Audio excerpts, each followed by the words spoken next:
DIG বলছি, বলুন তো। জি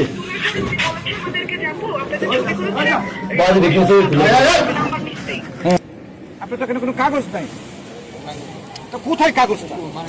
কোম্পানিটা কে? কত টাকা করে? 5 টাকা করে। কয়টা ছবি দেওয়ার পর? আমি বলেছি যে যেগুলো ভালো হয়। আচ্ছা, এই ছবিতে কয়টা তুলেছেন? কয়টা তুলেছেন? উনি আপনাকে 94টা ছবি তুলে ফেলেছে। এখন আপনি যদি বলেন 5টা ছবি দেবেন, সে তো মানবে না। 5টা নিচ্ছি না। ধরেন 94টা নেবেন কিনা? না, ওই যে যেগুলো ডিলিট। আরে বাবা, এটা তো সে মানবে না। আপনি তাকে জিজ্ঞেস করে দেখেন, সে তো মানবে না। আপনাকে খুব শখ করে ও আপনাকে দিয়ে তোলাচ্ছে, সে মানবে না। না মানার পরে তখন আপনি একটা সেকেন্ড স্টেপে আসবেন, পুলিশকে বলবেন যে এই ব্যক্তি আমার কাছে বেশি টাকা নিয়ে বেশি টাকা নিয়েছেন। আমি তখন জিজ্ঞেস করবো ক্যামেরাম্যানের নাম্বার কত। তখন আপনি তাকে বলবেন যে ক্যামেরাম্যানের নাম্বার হচ্ছে 357। তখন আমি কম্পিউটারে যখন খুঁজবো যে 357 নাম্বার ব্যক্তিটা কে, এই ব্যক্তিটা কিনে আমি দেখি কাগজটা দাও, কার্ডটা দাও। ওকে তো আমার খুঁজতে হবে নাকি? যুক্তিতে আসে। ধরেন আপনার সাথে একটা গ্যাঞ্জাম হলো না, যদি হয়ে যায় তারপরে তো ওর ক্যামেরার এগেনস্টে ওকে আমাকে নাম্বার এগেনস্টে বলবে। নাম্বার এগেনস্টে ব্যক্তিটা কে? প্লিজ এর মানে কোনো কাগজ নেই। না, উনি তো আমার লোক। আমার বক্তব্যটা হচ্ছে সে 94টা ছবি তুলেছে, ক্যামেরা তার কোনো কাগজপত্র নাই। এখন যদি তার বিরুদ্ধে কোথায় কাগজপত্র? কোম্পানির কাছে কাগজপত্র, তোমার কাছে ক্যামেরা নাই। তোমার নামে যদি ওর নামে যদি বিচার দেয়, তাহলে আমি ওকে কিভাবে খুঁজবো ভাই বলেন? কতক্ষণ যেটা ফালাই দিয়ে চলে যাবে, তাহলে আমি কাকে খুঁজবো? তো তাকে এই ক্যামেরাম্যানকে আটক করা হলো। এই কই আসছে কে? এই ক্যামেরাম্যান ওকে অ্যারেস্ট করে ফেলেন, কারণ ওর কাগজপত্র নাই। ও হলে আমি ধরে নিচ্ছি সে কোনো অপরাধ। আমি আপনার কথা বলে যাই, আপনার কথা শুনতে চাই না, বিকজ আপনার এখানে কথা অ্যাকসেপ্টেড না। আমার কথা হচ্ছে সে তো আমার ক্যামেরাম্যান না, সে একটা আনকোয়ার্ড পার্সন, অপ্রত্যাশিত লোক। সে তো একটা অপ্রত্যাশিত লোক। কারণ আপনাকে যদি একটা থাপ্পড় মেরে চলে যায়, আমি এটা ধরতে পারবো না। তার কাগজও নেই, তার সাথে আর কোনো কাগজও নেই। তো আপনি তাকে নিতে পারছি না, তাকে বক্সে নিয়ে যান। আপনার তো এখানে কোনো কাগজ নাই, তো কোথায় কাগজটা? কোম্পানিটা কে? কোম্পানির নাম কি? সে তো একটা আননোন লোক, সে তো কোথাকার লোক, আমি তাকে চিনি না। কোম্পানির কাগজ দিয়ে সে চালাচ্ছে, এবং কোম্পানির কাগজ দিয়ে চালাতে তো সে বাধ্য না। সে আমার নাম্বারে প্রতিদিন রাতে আমাকে ফোন করে। আচ্ছা, ছেলেটা কোথায় যাবে? ছেলেটা এখন পুলিশ বক্সের সামনে আমি দাঁড় করিয়ে রাখছি। আমাদের একজন যাও, তুমি যাও, তুমি কি আসবেন? আসে না, ওকে কি আপনি ছেলেকে অ্যারেস্ট করবেন? সে আমাকে প্রতিদিন আজেবাজে বাবা তো কথা দরকার বলে। না, আপনি চুপ করে ওর সাথে যান, ওকে অ্যারেস্ট করে বক্সে দিয়ে যান। যাদের কোনো কার্ড নাই, যাদের কোনো কার্ডের মালিকও না, যারা কার্ড আসে তাদের হলো অন্যজন মালিক, আর অনেকে আছে শুধু ক্যামেরা আছে, কার্ডও নাই। তো আবার আরেকজনে আবার পর্যটকদের হয়রানি করছে, আবার অনেকজনে আবার পর্যটককে নাকি আবার ফোন দিয়ে ডিস্টার্বও করছে। এইদের বিরুদ্ধে আমরা অভিযান চলছে। ইতিমধ্যে আমরা একজনকে হাতে নাতে আটক করেছি এবং 10টি ক্যামেরা আমরা জব্দ করেছি। সবাই পালিয়েছে, বাকিদেরকে আমরা খুঁজে বের করতেছি। ক্যামেরাম্যানদের দ্বারা পর্যটকদের হয়রানি আমরা কোনো অবস্থাতে বরদাস্ত করবো না, আগেও করিনি, টুরিস্ট বরদাস্ত করবো না। আমাদের টানা তৃতীয়বার অর্জন করেছে দেশের সেরা সুপার ব্র্যান্ড স্বীকৃতি বসুন্ধরা টিস্যু। এরকম তো প্রুফ দিতে পারলে স্যার আপনি উনি বলতেছে পর্যটক কি বলতেছে স্যার এখন না তো এগুলো এখন না তো স্যার, ওরা কি জিজ্ঞেস করে দেখেন স্যার, আমার বোনকে আমি মাত্র ফোন দিছি, অ্যাবসেন্সে ফোন দিছি। আমার বোন দেখেন কি করছে। তোর নাম্বার কোথায়? আমার নাম্বারটা দেখেন, আর আমি যে ওরাই কল দিছি যদি প্রুফ দিতে পারলে হাত পা জুতা দিয়ে আমাকে মারবেন। আর এগুলো যেগুলো ভিডিও করবো দেখেন, তোমাকে চিনার কথা না, ওনাকে আমি 6 মাস আগে ছবি তুলছিলাম। হ্যাঁ, ওনার ছবি দিয়ে নাই, ওনার ছবির সাথে আমার একটু ঝামেলা হয়েছিল। এরপর থেকে উনি আমাকে বলছে, কোনো ঝামেলা স্যার, নেই, স্যার। আমি বলি আমি শেষ করি, উনি আমাকে বলছে আমি কক্সবাজার আসলে তোমাকে দেখে নিব। আমি বলছি কি কেন দেখে নিব বলছি বলেন? স্যার, কেন দেখে নিব বলছি বলেন?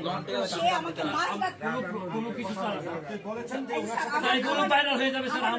আমারও বউ বাচ্চা আছে তো স্যার। স্যার, আপনি আমার বোনের কথা একটু শুনুন। আপনি স্যার আমি কি করব? কথা বলতে দেয় না, কথা বলতে না। আমি কি স্যারের সাথে কথা বলবো? হ্যালো, বলুন তো একটু, আমি এডিশনাল ডিআইজি বলছি, বলুন তো।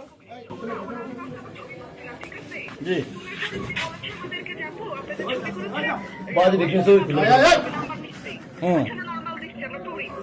এরপরে ঢাকা আসার পর থেকে উনি আমাদেরকে ফোন দেয়, আমরা ধরি না, ভোর 5টা যখন মন চায় ওনাকে ফোন দেওয়ার পরে বলা হচ্ছে যে দেখেন আপনি ভালো আমাদেরকে ফোন দিবেন। আমার ভাই ওকে, আমরা ওনাকে আটক করেছি, আপনাদের অভিযোগ আমরা নিলাম। ধন্যবাদ, থ্যাংক ইউ আমাদেরকে সহযোগিতা করার জন্য।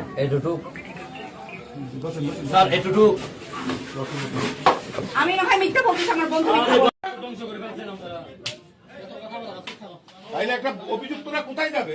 কত বড় গলা? ভিডিও কিন্তু আমি বললে হবে, আমি যদি কাউকে যদি বলি আমি মধ্যে কল দিয়ে ডিস্টার্ব করি তাহলে এটা কি সম্ভব? আপনি ওকে আমার ছবি দিয়ে আমাকে নোংরা মেসেজ করছে। যদি প্রুফ দেখেন আমি তো আপনাকে মেসেজ দিলে প্রুফ থাকার কথা না। বাঁশখালী চট্টগ্রাম, এটা হলো বাঁশখালী চট্টগ্রামের মালিক, অথচ ক্যামেরা হচ্ছে আপনার বাড়ি কই? তোমার ড্রেস কই? এই তোমার ড্রেস কই? এই ড্রেস কলম। প্রিয় দর্শক মন্ডলী, আপনারা দেখেছেন ওনার বাড়ি হচ্ছে চট্টগ্রাম, আর তিনি ক্যামেরার কাগজ দিয়েছেন, একটা রিসিপ্ট দিয়েছেন, এটার নাম হলো বাঁশখালী। দেখি ক্যামেরার কাগজ।